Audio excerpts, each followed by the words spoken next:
Hai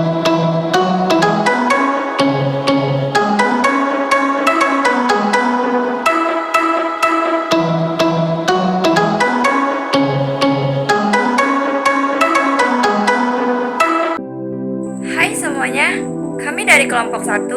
Di sini kami akan membuat sebuah video edukasi tentang bagaimana cara mengendalikan diri dari ID. Nah, sebelum kepada tahap mengendalikan dirinya, terlebih dahulu kita harus mengetahui apa itu ID, ego, dan super ego. Nah, bagaimana itu dan bagaimana cara mengendalikan dirinya? Yuk kita nonton videonya. Mengatakan bahwa terdapat 3 subsistem pemikiran manusia, yaitu id, ego, dan superego. Yang pertama ada id.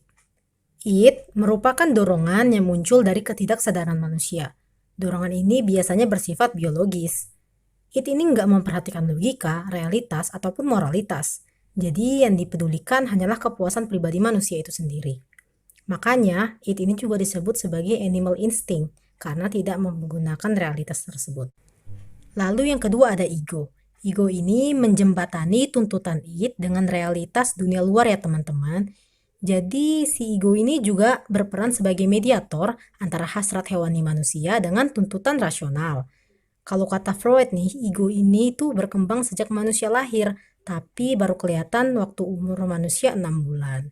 Gak kayak id juga, ego ini bergerak berdasarkan reality principle. Jadi gak semata-mata untuk sebagai mencari kepuasan dalam diri manusia saja. Lalu yang ketiga ada superego. Superego ini mewakili gambaran ideal dan standar moral di dalam masyarakat. Biasanya, ini sering kita sebut sebagai hati nurani atau conscience, karena merupakan internalisasi norma sosial dan kultural. Superego ini mirip sama id karena sama-sama berada di bawah alam sadar.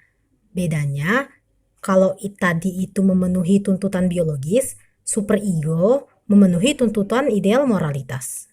Ketiganya ini akan bekerja sama karena ego dan superego akan mengatur pemenuhan id berdasarkan aturan-aturan di dalam masyarakat. Nah, dari video-video yang mengenai definisi ID, definisi ego, dan juga definisi superego, sekarang kita sudah tahu apa itu ID, ego, dan superego. Nah, langkah selanjutnya, bagaimana sih cara mengendalikan diri agar terhindar dari hal-hal negatif dan juga bagaimana cara mengendalikan diri dari ID? Yuk, tonton videonya. Nama saya Aklima. Di sini saya akan memberitahukan bagaimana cara mengendalikan diri agar tidak membuat keributan di suatu hal-hal yang penting. Yang pertama, mengendalikan pikiran. Dengan mengendalikan pikiran, dengan berpikir hal-hal yang positif dan mencoba untuk fokus dengan apa yang ada di hadapannya. Dan yang kedua, membuat metode pengendalian diri yaitu metode pengatur nafas agar dia selalu bisa fokus dengan hal yang penting. Nah, pada kesempatan kali ini saya akan menjelaskan bagaimana cara mengendalikan diri agar tetap bersahabat dengan diri sendiri dan menerima masa lalu.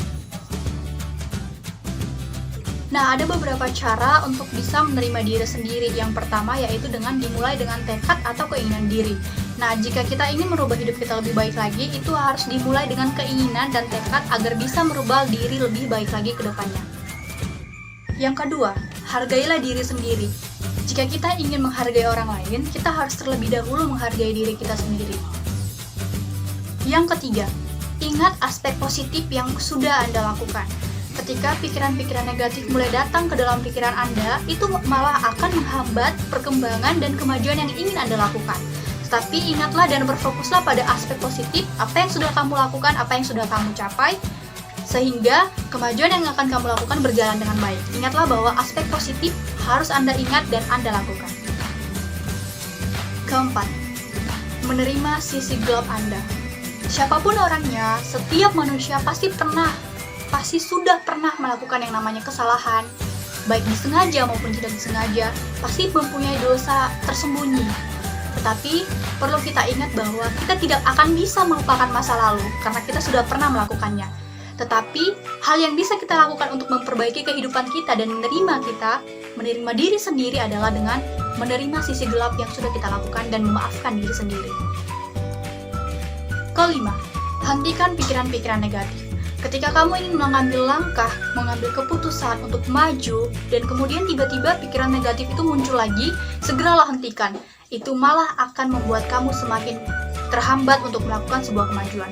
Lakukanlah hal-hal baik dan berpikir positif, dan segeralah buang pikiran-pikiran negatif tersebut. Keenam, maafkan dirimu sendiri.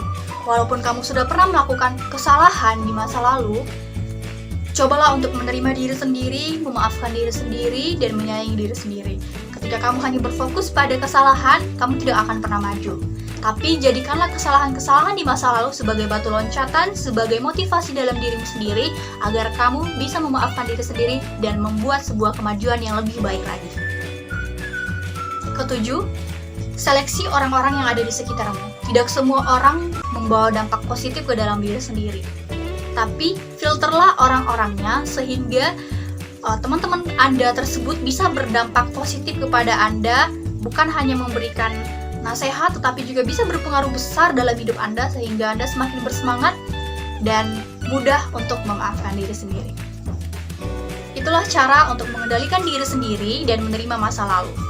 Dimulai dengan keinginan diri sendiri, menghargai diri sendiri, menerima sisi gelap diri sendiri, tidak berpikir negatif, membuat aspek positif, maafkan diri sendiri, dan memfilter orang-orang yang ada di sekitar Anda. Terimalah diri sendiri, maafkan diri sendiri, jadikan kesalahan yang di masa lalu sebagai batu loncatan untuk membuat diri sendiri lebih baik lagi. Cara yang saya dapat lakukan untuk mengendalikan diri saya dari hal-hal negatif yaitu: 1. Cara pertama, mengendalikan diri dengan menggunakan prinsip kemoralan seperti menjaga sikap, ucapan, dan lain. Cara kedua yaitu dengan perenungan. Saat kita sudah benar-benar dikuasai emosi dan saat emosi kita sudah meledak, disitulah kita perenungan dilakukan dan tanyakan pada diri Anda, pada diri kita, pertanyaan seperti ini. 1. Untuk apa sih untungnya saya marah? 2. Apakah benar reaksi saya seperti ini? Cara ketiga yaitu mengendalikan diri dengan menggunakan kesabaran. Emosi naik, turun, timbul, tenggelam, datang dan pergi seperti hal berjalan. Cara keempat yaitu menyibukkan diri dengan pikiran atau aktivitas yang positif. Pikiran hanya bisa memikirkan satu hal dalam suatu saat. Dalam layar bioskop, film yang ditampilkan hanya bisa satu film dalam suatu saat. Saat emosi bergejolak, sadari bahwa ini hanya sementara. Dari cara-cara mengendalikan diri yang telah disebutkan oleh teman saya tadi, ada salah satu cara yang telah disampaikan oleh Aklima, yaitu cara mengatur pernafasan agar bisa fokus. Gimana caranya? Yuk, akan saya praktekkan. Yang pertama, sebelum memulai, hal pertama yang dilakukan ialah merilekskan leher dan bahu Anda. Lalu, teknik pernafasan yang dilakukan ialah push lip breathing. Pada metode ini, hal yang dilakukan ialah menarik nafas perlahan melalui hidung selama 4 ketukan, kemudian membuang nafas melalui mulut dengan cara mengerutkan bibir seperti ingin bersiul selama 4 ketukan. Lakukan hal ini berulang kali sampai diri Anda benar-benar rileks dan terfokus untuk mengatur pernafasan Anda. Hal ini dilakukan juga berguna untuk Anda dapat mengendalikan emosi dan pikiran Anda agar bisa lebih rileks. Yang kedua, metode yang kedua ini bernama metode pernapasan singa. Yang pertama dilakukan ialah dengan merilekskan diri, kemudian menarik nafas perlahan melalui hidung sambil membuka mata, kemudian mengeluarkan suara ha panjang sampai diri Anda benar-benar terpuaskan dan rileks. Itu dia cara mengendalikan diri dengan metode mengatur pernafasan agar bisa fokus. Perkenalkan, nama saya Indah Isnada Nababan, alamat saya dari Kabupaten Dairi. Nah, dari penjelasan teman-teman kita tadi, kita jadi tahu nih apa sih sebenarnya cara ataupun metode untuk mengendalikan diri kita dari ID. Oh ya, teman-teman tahu nggak sih apa itu ID? Jadi ID itu adalah salah satu ataupun bagian dari struktur kepribadian yang mengutamakan kebutuhan biologis daripada realitanya. Teman-teman, jadi kalau kita nggak bisa mengendalikan diri kita dari ID, maka akan timbul hal-hal yang tidak diinginkan ataupun kita akan terjerumus ke hal-hal negatif gitu ya. Jadi saya akan memberikan contoh ya, apa sih sebenarnya dampak negatif atau apa sih sebenarnya hal yang tidak diinginkan itu. Yang pertama, kita bisa saja melawan orang tua. Istilahnya gini, kalau kita disuruh, semisal kita disuruh ke orang tua kita untuk mengerjakan pekerjaan rumah. Jadi istilahnya si ID dan super ego sedang beradu atau berargumennya di dalam pemikiran kita. ID itu adalah negatifnya, super ego adalah positifnya. Jadi seperti ini ceritanya, ID sedang memengaruhi kamu gak usah ngerjain tugasmu, kamu gak usah ngerjain, kan capek, buang-buang waktu, buang-buang tenaga, mending kamu tuh rebahan, tidur aja, main-main HP, kan enak dibanding kerja, keluarin keringat lah, capek lah, segala macam. Itulah ID tadi mempengaruhi bagaimana ID berproses untuk membuat seseorang itu mengikuti arahannya, dan arahan itu adalah hal negatif. Itu adalah hal yang tidak kita inginkan ya.